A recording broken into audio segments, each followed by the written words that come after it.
I can also confirm today that I have reasonable grounds to believe, on the basis of evidence collected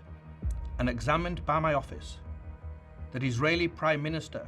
Benjamin Netanyahu and Minister of Defense Yoav Gallant bear criminal responsibility for the following international crimes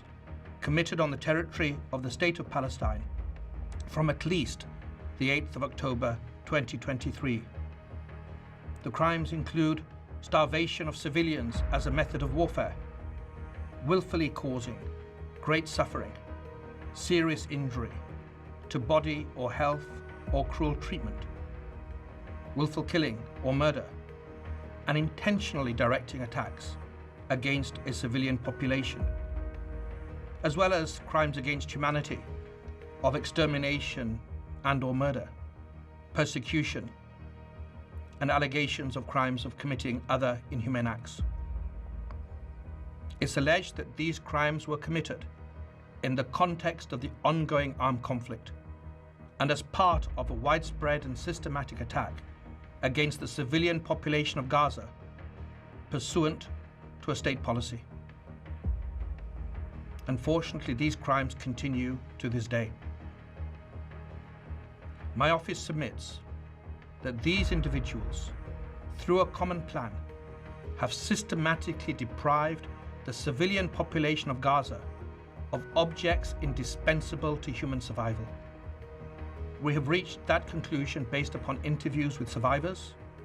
many eyewitnesses, experts, from satellite imagery,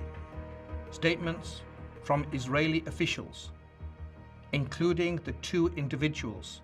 subject to the present application,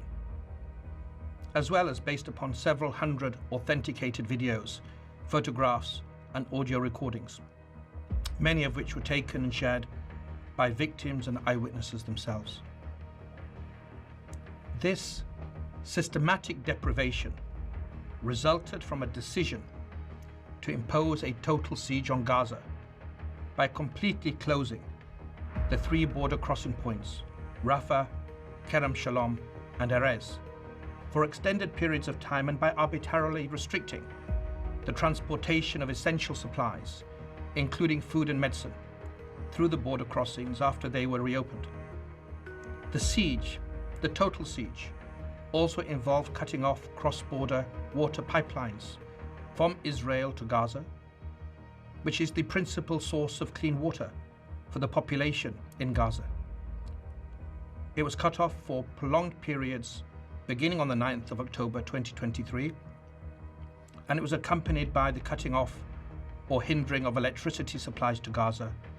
from the 8th of October 2023 until today.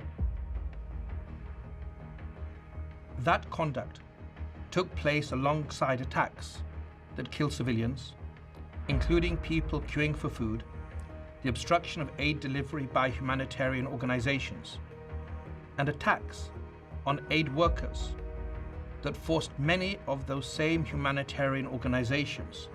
to either cease operations or limit